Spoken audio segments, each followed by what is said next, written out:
Good morning. We've been off grid for 8 days. No cellular service the entire way. However, this video was uploaded just hours ago using Starlink. What do I think of Starlink? Well, I freaking hate it. This is the end of normal camping. I'm sorry, what's that? You sound annoying. Interruption from the Troopy office. I'm also going to announce who won the Max Tracks and the Light Force lights from 2 weeks ago. There was a video asked for location suggestions, some questions in general, and also some collaboration suggestions. Those are in this video as well. I'm not answering too many questions. Along with the Starlink concerns that I have, it's coming up.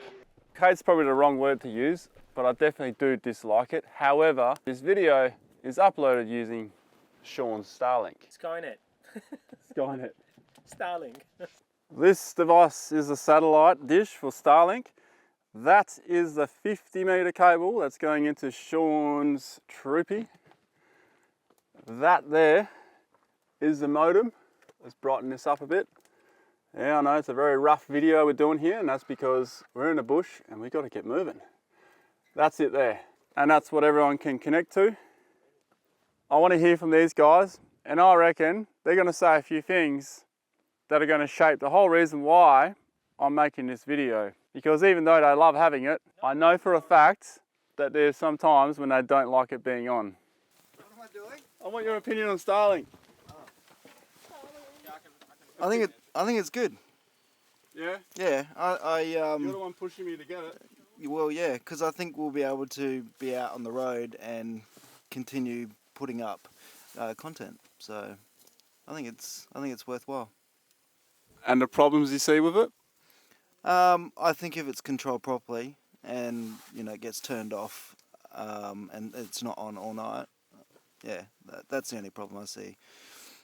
I actually agree with you. As much as I hate Starlink, when you're away camping and you want to enjoy the outback, but sometimes it comes very handy, and especially if you're running a business and you're away from the office for a period of 2 weeks, like what we're doing now. I find it really helpful to log in from here and update my invoicing and get in touch with my customers. Skylink, Skynet, what do we call it? Interweb. Skynet. Skynet, yeah, look, I think it needs parental control. It's a bit like my kids at home. You just got to cut them off. Everyone's in their own world, ignoring where we are and what we're around. We can get it when we get back. Have you used it for work while we've been out here? No, I'll leave that to Ryan. I've just checked in with a few family members and the kids, other than that. But I did look at a sat phone, and I didn't know Sean was bringing this, and I went, you know what, I'll disconnect, because I looked at the price of the sat phones, and I went, it's not worth it for 8 days. I'll just go without. It'll be okay. But we're all lured to it. I have been on it. Ryan? Alright, so there's a few things we can touch base on here. First of all, I'll fully say when I go camping, I love to disconnect, keep phones away. But the thing is, usually when I go camping, I'm either with family or my girlfriend or both. So the fact that I'm camping without them, it's not that I'm sad, it's just I'm doing this, I feel disconnected from them. It's just nice to talk to them, touch base with them, let them know how I'm going. But I do 100% agree, should be limited. We're out here, we should enjoy out here.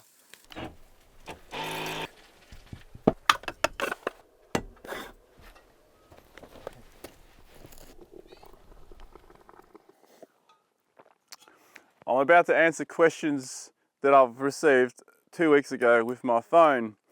And the ironic thing is, what I don't like about having internet at campsites is that people are on their phone around the fire.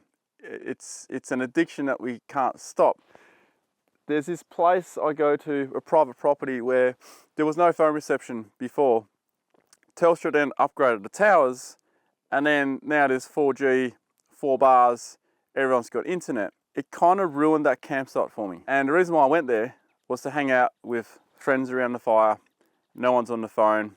I mean, you do take a little bit of video and stuff so you can show people when you get home, or you can upload it to the internet when you get home. But while you're out there, it kind of ruins the experience a little bit. You end up disconnected again. So to me, coming out to the bush and not having connection is what I really like about it. I do carry a sat phone, so I can contact family and friends if I need to. Having said that, I'm going to pick up my phone, use the satellite internet to answer some of your questions. And then I'll get into more about the Starlink thing. Andy Pierce 7479. Ah, you're a member too. Thanks, mate.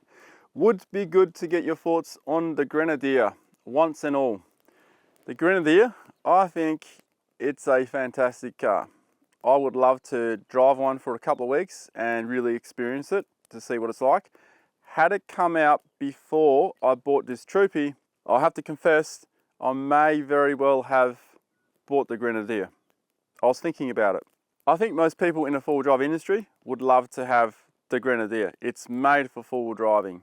A lot of people are saying, you know, you can't get parts for it, you can't do this, you can't do that. I think it's too early to say that. You've got to have the car, experience it before you can rag any car off. And there's another particular person, because he didn't get one for free, he's rubbishing it, that vehicle, but he's never driven it. You can't rubbish a car that you haven't tried yet. So I would love to try the Grenadier. In fact, in Esperance, we caught up with a guy who bought the 26 version. Sean, was it the 26 version you had? Yeah. Grenadier release number 26. The only thing that I was concerned about on that entire car was the fuel tank, the fuel range, but you can fix that. H. Russell 82. Is Queensland dead to you? No, Queensland's not dead to me. On the Troopy lap, I'll go around to Queensland. The only part of Queensland I've really done is by plane and hire car, driving through it to get to the Simpson Desert. That's all I've done in Queensland so far. I would love to do a lot of stuff in Queensland. I've got a few things planned. There's a few people I'm gonna head over and see as well. So there's a lot planned for Queensland next year. David Nels, could you visit some locations where they filmed Crocodile Dundee? I think it was NT and Queensland. Also, I would love if you could figure out how to do a collaboration with Matt's Off-Road Recovery. I know that's a big ask, but I think you guys would have a blast together. Visit sites where I did Crocodile Dundee, likely. Now, Jono here, who's operating the camera, he knows some special spots in the NT. He's told me there's a lot of places that people don't go and visit because they just visit all the highlight places. And I reckon a big chunk of this lap will likely be around the top end of NT and Queensland. And the Matt's Off-Road Recovery, probably never going to happen because I'm here and he's over there. Where's America? That way? That way? That way. That way. I like this guy's name. Funky Doodoo has asked me, have you and your team ever thought about doing trips outside Australia? Yes. For example, go to Africa or do a month trip in a totally different continent. Yeah, for sure. Don't want to give too much away, but New Zealand might happen at some point. With that, just a 3-month stint in New Zealand, I reckon. It's really attainable. Going to Africa, not really on my radar. What are you doing in that tent, Sean? Very squeaky. You're squeaking a lot in that tent. He had an outdoor gym over here before, by the way. Yeah, apart from that, look, I love to do Alaska, I love to do Iceland, but talking about it and actually being there and doing it are two very different things. Morning, Trav. We have people awoken in the background. Sorry about waking everyone up with talking. Ryan's still asleep. He's a heavy sleeper, 21 years of age. Richard Barringer, are you going to stop and do meet and greets on your lap of Oz? I reckon I should. I will try and tee one up in maybe Darwin. Definitely tee one up Brisbane or something. But I'll need like venues and places to sort out. And I'll probably do Melbourne as well. I won't do Sydney because I do the Sydney show. I won't do Adelaide because I do the Adelaide show. And of course Perth. I'll do the Perth show. The lap is going to be very planned out, so it will allow me to schedule in these meet and greets. And I would really like to meet a lot of you guys too. My coffee's done. Mountain Adventures. Where is Torbs? He's back in Perth, he's working. He won't make it to the Sydney show, but I believe he's coming to the Adelaide show, definitely the Perth show. P. Krept. Greetings from Croatia. Can you do a modified episode featuring a Lada Niva 4x4. Oh my God, that would be so good. I would love to do an episode on a Lada Niva. One of my first 4-wheel drive experiences was actually in a Lada Niva, believe it or not. My mate had one of those and we flogged the absolute crap out of it on some sand dune tracks, and yeah, it was pretty fun. Finally finished. Hey Ronnie, if I was to put 2 seats in the back for the kids in the Troopy, how did you go about it, putting them in? And also, did you get engineer certifications, etc.? Yes, I went to Westbar in Welshpool in Perth. They installed them. They gave me the paperwork. They also took it over to pits. This is registered as a 4-seater. Used to be registered as a 10-seater. Yeah, it's definitely doable, it's definitely legal, and it is certified. Before I share my final thoughts on the Skynet or the Starlink, whatever you want to call it, I would like to know what your thoughts are. I mean, speaking to the guys, it all came back to work. Working on the road, work. It makes sense. Some things you can't do on a satellite phone. You can't transfer money, you can't check emails. There's a lot of things you can't do. But I mean, really, if you are going away, wouldn't you want to be disconnected from work? That's a question I probably should have asked them. So in my opinion, I wouldn't get it because it's too big and bulky to carry. Had it been in a small compact unit, I'd think about it, but I'll restrict the time of use. I would activate it for an hour at camp so everyone could then contact family, friends, etc., etc. And of course, if I needed to upload some footage. But I generally head out, do the job, come back, do the job back in the office.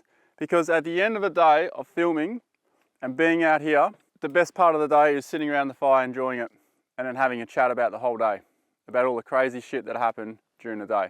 And there's been a lot of that on this trip actually. Alrighty, time to announce who won the Max Tracks and who won the lights, the light bar and the 2 Rock 20s. One of them has been picked by Dan, who's in the office at the moment, back in Perth. Using Sean's Starlink internet, I was able to get that text. Jono, who's behind the camera right now, he has also picked a comment. So I'm going to read out Dan's first. Gaz, you are going to win the Max Tracks. This is a suggestion for a location, and it is to make the original Gun Barrel Highway and the Surveyor General's Corner to be part of a big desert trip. I've been looking at doing that before we came here. I wanted to do that, but I couldn't get the permits in time. Modified. Either of the GUs that are opposite my house, the teenagers who own them work on them every weeknight and weekend. That'd be the two most modified things I know, including Cher and Dolly Parton. That's pretty funny actually. Gaz, congratulations on the Max Tracks, but who won the lights? Jono, is this your pick? Was that the Shadow 602? Just want to make sure? Yep. Okay. Can I just win your old camera from the shelf? That camera is just too sentimental to me. And even though I don't use it, it's a nice paperweight on the shelf. So I want to keep that. So no, you can't have the camera, but you can most certainly have the lights. Congratulations, guys. Now, beware of scammers. I will reply to your comments in the comment section when I return. And from there, we can sort out how to get the stuff to you.